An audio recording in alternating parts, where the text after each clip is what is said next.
Hi friends, welcome back to my channel. ముందుగా అయితే అందరికి నమస్కారం అండి. ఆంధ్రప్రదేశ్ రాష్ట్ర ప్రభుత్వంలో నిన్నటి రోజు నుంచి అయితే తల్లికి వందనం అమౌంట్ అనేది తల్లుల ఖాతాల్లో జమ అవ్వడం జరుగుతుంది. సో అదేవిధంగా చాలామందికి అయితే ఈ తల్లికి వందనం పడట్లేదని అయితే అడుగుతున్నారండి. సో ఇద్దరు పిల్లలు ఉంటే ఒకరికి మాత్రమే పడింది, ఇంకొకరు పడలేదు. అలానే ఇద్దరు పిల్లలు ఉంటే ఇంతవరకు మాకు తల్లికి వందనం పడలేదు, మేమేం చేయాలని అయితే అడుగుతున్నారు. సో దీనికి సంబంధించి నారా లోకేష్ గారు అయితే నిన్న ఒక ప్రెస్ మీట్లో అయితే చెప్పడం జరిగిందండి. సో ఆయన ఏం చెప్పారనేది నేను ఈ వీడియోలో మీకు చెప్తాను. మీరు ఏ విధంగా చేసుకోవాలి, ఎలా చెక్ చేసుకోవాలనేది. అంతకంటే ముందు మన ఛానల్ ఎవరైనా ఫస్ట్ టైం విజిట్ చేస్తుంటే ఛానల్ చూసి కంటెంట్ నచ్చినట్లయితే ప్లీజ్ సబ్స్క్రైబ్ చేసి మాకు సపోర్ట్ చేయండి. సో అలానే విధంగా వీడియోస్ చూస్తున్నారు కానీ లైక్ చేయట్లేదండి. మీరు లైక్ చేయడం ద్వారా ఈ వీడియో మరికొందరు రికమెండ్ అయ్యే అవకాశం ఉంటుంది. వాళ్ళు కూడా యూస్ఫుల్ ఇన్ఫర్మేషన్ తెలుసుకుంటారు కాబట్టి ప్లీజ్ లైక్ చేయండి. సో ఇక లేట్ చేయకుండా అయితే డైరెక్ట్గా అయితే వీడియోలోకి వెళ్ళిపోదామండి. సో ముందుగా స్క్రీన్ పైన చూసుకున్నట్లయితే నిన్నటి రోజున అమౌంట్ క్రెడిట్ అయినట్లయితే మనకి బ్యాంక్ నుంచి మెసేజ్ కూడా రావడం జరిగింది. చూడండి, సో ఈ విధంగా 13,000 అలానే 26,000 ఇద్దరు ఉంటే 26,000 క్రెడిట్ కావడం జరిగిందండి. సో అదేవిధంగా మన సబ్స్క్రైబర్ల నుంచి కూడా కామెంట్స్ అనేవి రావడం జరిగింది. సో ఇది చూసుకున్నట్లయితే ఇంకొక 13,000 క్రెడిట్ అయిందండి. సింగిల్ నెంబర్ ఉండే వాళ్ళకైతే 13,000. సో అదేవిధంగా నెక్స్ట్ చూసుకున్నట్లయితే ఇప్పుడు మన సబ్స్క్రైబర్స్ నుంచి కూడా కొన్ని ప్లేస్ నుంచి మనకి కామెంట్స్ రూపంలో మెసేజ్ అయితే రావడం జరిగింది. నంద్యాల మాకు 13,000 వచ్చిందని అయితే రావడం జరిగింది. సో ఈ విధంగా నిన్నటి రోజునైతే అమౌంట్ అనేది క్రెడిట్ కావడం జరిగిందండి ప్రతి ఒక్క తల్లి యొక్క ఖాతాల్లో అయితే. సో మీకు క్లారిటీగా అయితే అర్థమైంది అనుకున్నాను. ఎవరైతే అర్హులుగా ఉంటారో వాళ్ళందరికీ అమౌంట్ అనేది క్రెడిట్ కావడం జరిగింది.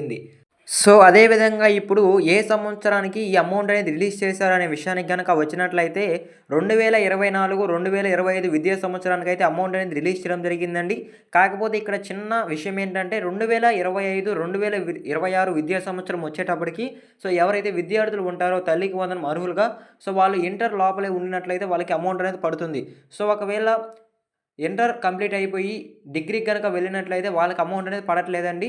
సో 2024, 2025 లిస్ట్ ప్రకారమే అమౌంట్ అనేది విడుదల చేస్తున్నారు. కాకపోతే 2025, 2026 విద్యా సంవత్సరం అయ్యేసరికి వాళ్ళు ఇంటర్ లోపలే ఉంటేనే మీకు తల్లికి వందనం అనేది పడుతుందండి. సో మీకు క్లారిటీగా అయితే అర్థమైంది అనుకుంటున్నాను. సో ఒకవేళ 2025, 2026 విద్యా సంవత్సరం వెంటనే అయిన తర్వాత ఒక అబ్బాయి ఇంటర్ సెకండ్ ఇయర్ కనుక కంప్లీట్ చేసుకున్నట్లయితే వాళ్ళకని తల్లికి వందనం అనేది పడదండి.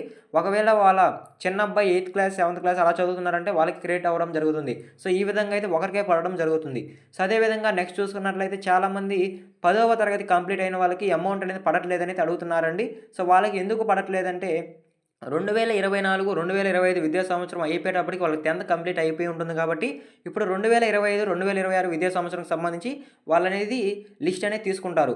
సో అందువలన వాళ్ళు 2025, 2026 లిస్టులో మీరు ఇంటర్ ఫస్ట్ ఇయర్ జాయిన్ అయితే ఇప్పుడు 10th కంప్లీట్ అయిన వాళ్ళకి so inter first year join అయితే అప్పుడు మీకు 13,000 అనేది మీ బ్యాంక్ ఖాతాలో జమ అవ్వడం జరుగుతుంది. సో ఇది ఇప్పుడు విడుదల చేస్తారనే విషయానికి కనుక వచ్చినట్లయితే మీరు ఇంటర్ ఫస్ట్ ఇయర్ జాయిన్ అవుతారు కదా అడ్మిషన్ అనేది. సో జూలై 5వ తేదీ లోపల మీరు కనుక జాయిన్ అయితే సో మీ ఈ అమౌంట్ అనేది సెకండ్ ఫేజ్ అంటే రెండో విడతలో ఈ అమౌంట్ అనేది మీ బ్యాంక్ ఖాతాలో క్రియేట్ అవుతుందండి. సో ఈ విధంగా 10th క్లాస్ విద్యార్థులకు పడట్లేదు. ఒకవేళ ఇంట్లో ఇద్దరు ఉండే ఒకరు 8th క్లాస్ అలా చదువుతూ ఒకరు 10th క్లాస్ కనుక చదువుతూ ఉంటే సో 8th క్లాస్ వాళ్ళకి 13,000 అనేది క్రియేట్ అవుతుంది. సో 10th అయిపోయిన వాళ్ళకి పడట్లేదు. సో ఇదేనండి కారణం అయితే. సో ఈ విధంగా అయితే మీరు చేసుకోవాల్సి ఉంటుంది. దీంతో పాటు ఇప్పుడు 1వ తరగతి ఎవరైతే జాయిన్ అవుతారో 2025, 2026 విద్యా సంవత్సరానికి సో వాళ్ళకి కూడా రెండవ విడత కింద జూలై 5వ తేదీనైతే సెకండ్ ఫేజ్ అమౌంట్ అనేది విడుదల చేస్తారు. అప్పుడైతే బ్యాంక్ ఖాతాలో క్రియేట్ అవ్వడం జరుగుతుందండి. సో ఈ విధంగా 10th కంప్లీట్ అయిన వాళ్ళకి అలానే ఇప్పుడు ఫస్ట్ క్లాస్ జాయిన్ అయ్యే వాళ్ళకి అమౌంట్ అనేది వాళ్ళ బ్యాంక్ ఖాతాలో జమ అవ్వడం జరుగుతుంది. సో అదేవిధంగా నెక్స్ట్ చూసుకున్నట్లయితే నేను సచివాలయం సిబ్బంది నుంచి ఒక లిస్ట్ అనేది తీసుకోవడం జరిగిందండి. ఎలిజిబిలిటీ లిస్ట్ అయితే సో దాంట్లో కొన్ని కారణాలు అయితే అడగడం జరిగింది. సో మీకు తల్లికి వందనం ఎందుకు పడట్లేదు అంటే సో కొన్ని కారణాలు అనేది చూపించడం జరుగుతుంది. నేనైతే మీకు స్క్రీన్ పైన అయితే చూపిస్తున్నాను చూడండి. ఈ విధంగా కారణాలు అయితే ఉన్నాయి. సో ముందుగా చూసుకున్నట్లయితే సరైన ఆదాయ ధృవీకరణం లేనందున అయితే ఈ తల్లికి వందనం పడలేదని అయితే ఇక్కడైతే చూపిస్తుందండి ఎలిజిబిలిటీ లిస్టులో అయితే. సో ఏంటంటే మీరు పట్టణాల్లో నెలకి 12,000 లోపు ఆదాయం కలిగి ఉండాలి. అలానే గ్రామాల్లో అయితే 10,000 లోపు ఆదాయం కలిగి ఉండాలి. సో ఈ ధృవీకరణ పత్రం సరిగా లేనిచో అయితే మీకు తల్లికి వందనం పడలేనిది అయితే ఇక్కడ క్లారిటీగా అయితే మెన్షన్ చేయడం జరిగిందండి. సో అదేవిధంగా నెక్స్ట్ చూసుకున్నట్లయితే ఒక కుటుంబంలో అయితే 4 చక్రాల వాహనం కలిగి ఉన్నందున ఈ తల్లికి వందనం పథకానికైతే అనర్హులనేది చెప్తున్నారు. సో ఇక్కడైతే మీరు ఒక విషయం అయితే గుర్తించాల్సి ఉంటుందండి. సో ఇలా కనుక ఎవరికైనా వచ్చి ఒకవేళ మీకు 4 చక్రాల వాహనం లేకుండా ఆటో కానీ లేదా ట్రాక్టర్ కనుక ఉన్నట్లయితే మీరైతే ఫిర్యాదు చేసుకోవచ్చండి. ఈ తల్లికి వందనం పథకానికి మీరు అర్హులుగా ఉంటారు. కేవలం 4 చక్రాల వాహనం అంటే కారు కలిగి ఉన్నందున వీరికి తల్లికి వందనం పడట్లేదు. సో, మీకు ఒకవేళ కారు లేకుండా ట్రాక్టర్ గానీ, ఆటో గానీ ఉన్నట్లయితే మీకు తల్లికి వందనం పథకానికైతే ఎలిజిబిలిటీ అండి మీరు. సో, మీరు సచివాలయం సిబ్బంది దగ్గరికి వెళ్లి మీరైతే ఫిర్యాదు అనేది చేసుకోవచ్చండి. సో, ఈ ఫిర్యాదు చేసుకున్నట్లయితే మీకు తల్లికి వందనం పడే అవకాశం అయితే ఉంటుందండి. సో, ఎవరు మిస్ చేసుకోవద్దండి. సో, ట్రాక్టర్ ఉన్న వాళ్ళైతే ఈ పథకానికి ఖచ్చితంగా అర్హులు. సో, ఎందుకంటే 4 వీలర్స్ ఉంటేనే అనర్హులు అనేది చెప్తున్నారు కాబట్టి, సో, ట్రాక్టర్ అనేది 4 చక్రాల వాహనం అయితే కాదు. అలానే ఆటో కూడా. సో, ఈ విధంగా ఎవరికైనా వచ్చి ఉంటే మీరు సచివాలయం సిబ్బంది దగ్గరికెళ్లి ఫిర్యాదు అనేది చేసుకోండండి. సో, ఫిర్యాదు చేసుకున్న తర్వాత మళ్ళీ అమౌంట్ ఎప్పుడు పడుతుంది అనే విషయానికి గనక వచ్చినట్లయితే సెకండ్ ఫేజ్ అంటే ఇప్పుడు 10థ్ క్లాస్ ఇంటర్ జాయిన్ అయిన వాళ్ళకి ఎప్పుడు పడుతుందో జూలై 5వ తేదీన ఆ ఫేజ్‌లో అయితే మీకు మళ్ళీ లిస్ట్ అనేది విడుదల చేసి సచివాలయం సిబ్బంది అయితే లిస్ట్ అనేది పంపించడం జరుగుతుంది. సో, ఆ ఫేజ్‌లో అయితే మీకు నెక్స్ట్ అమౌంట్ అనేది క్రెడిట్ కావడం జరుగుతుంది. సో, ఇలా ఎవరికైనా ఉంటే ఖచ్చితంగా ఫిర్యాదు అనేది చేసుకోవద్దండి. సో, మీకు క్లారిటీగా అయితే అర్థమైందనుకుంటున్నాను. సో, ఫిర్యాదు అనేది మీరు వాట్సాప్ గవర్నమెంట్‌లో కూడా చేసుకోవచ్చండి. సో, అది ఏ విధంగా చేసుకోవాలనేది నేను నెక్స్ట్ వీడియోలో అయితే చెప్తాను మీకు. సో, ఒక్కొక్కసారి అయితే వాట్సాప్ గవర్నమెంట్‌లో అయితే మీరు హాయ్ అని మెసేజ్ పెడితే రిప్లై రావట్లేదండి. సో, ఒకసారి పని చేస్తుంది, ఒకసారి పని చేయట్లేదు. సో, అప్పుడు మీరు ఇంకొక విధంగా కూడా మీ మొబైల్‌లో చెక్ చేసుకోవచ్చండి. సో, అది ఏ విధంగా అంటే నేను ఇప్పుడు చెప్తాను చూడండి. సో, మీరు ముందుగా ఏం చేయాలండి, ఎన్‌బీఎం అప్లికేషన్ స్టేటస్ అనేది ఓపెన్ చేసుకోవాల్సి ఉంటుందండి మీ మొబైల్‌లో అయితే. సో, అక్కడ స్కీమ్ అనేది అడుగుతుంది. స్కీమ్ దగ్గర అయితే తల్లికి వందనం సెలెక్ట్ చేసుకోండి. అలానే ఇయర్ అడుగుతుంది. సో, ఇయర్ దగ్గర 2025, 2026 అనేది ఉంటుంది. సో, దాన్ని సెలెక్ట్ చేసుకోండి. సో, తర్వాత ఎంటర్ ఆధార్ నంబర్ అయితే అడుగుతుందండి. సో, ఎవరైతే తల్లి ఆధార్ కార్డ్ నంబర్ ఉంటుందో, అర్హులుగా ఉంటారో, సో, వాళ్ళ యొక్క ఆధార్ కార్డ్ నంబర్ అనేది ఇవ్వాల్సి ఉంటుంది. అలానే ఇక్కడ రెడ్ నంబర్‌లో ఒక క్యాప్చా అనేది కనపడుతుంది. ఆ క్యాప్చా అనేది ఎంటర్ చేసిన తర్వాత గెట్ ఓటీపీ అని టైప్ చేస్తే మీకు ఒక ఓటీపీ అనేది రావడం జరుగుతుంది. సో, ఆ ఓటీపీ ఎంటర్ చేసిన తర్వాత సో, మీకు ఇక్కడ స్క్రీన్ పైన చూపిస్తున్నాను కదండీ! ఇక్కడ డీటెయిల్స్ అనేవి రావడం జరుగుతుంది. సో, బెనిఫిషరీ నేమ్ ఏంటి, మొబైల్ నంబర్, అలానే కస్టమర్ కోడ్. సో, ఈ విధంగా అయితే కొన్ని డీటెయిల్స్ అనేవి రావడం జరుగుతుంది. సో, తర్వాత నెక్స్ట్ చూసుకున్నట్లయితే అప్లికేషన్ డీటెయిల్స్ కూడా రావడం జరుగుతుంది. అప్లికేషన్ స్టేటస్, రీమార్క్స్ అనేది ఉంటుందండి. సో, ఈ రెండే మెయిన్ అండి మనకైతే.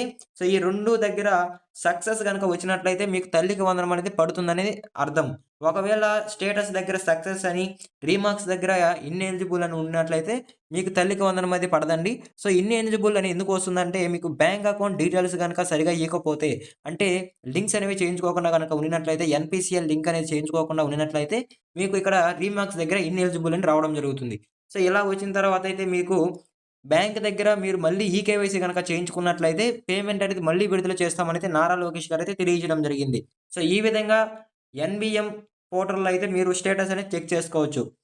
సో, ఇలా మళ్ళీ ఒకవేళ ఎన్‌పీసీఎల్ చేసుకున్నట్లయితే మా అమౌంట్ ఎప్పుడు పడుతుందనే విషయం గనక వచ్చినట్లయితే 10థ్ క్లాస్ పూర్తయిన వాళ్ళు ఇంటర్ అడ్మిషన్ చేరి వాళ్ళకి ఎప్పుడైతే పడుతుందో అలానే ఇప్పుడు ఫస్ట్ క్లాస్ జాయిన్ అయ్యే వాళ్ళకి ఎప్పుడైతే అమౌంట్ పడుతుందో రెండో విడతలో అంటే జూలై 5వ తేదీన సో, వాళ్ళకి కూడా ఈ వా వాళ్ళకి పడేటప్పుడే ఈ అమౌంట్ కూడా మీకు పడుతుందండి. సో, ఎవరైతే ఇన్‌ఎలిజిబుల్‌గా ఉండి అప్లికేషన్ అంటే ఉంటారో సచివాలయంలో ఫిర్యాదు అనేది చేసి ఉంటారో వాళ్ళకి కూడా జూలై 5వ తేదీన అమౌంట్ అనేది పడడం జరుగుతుంది.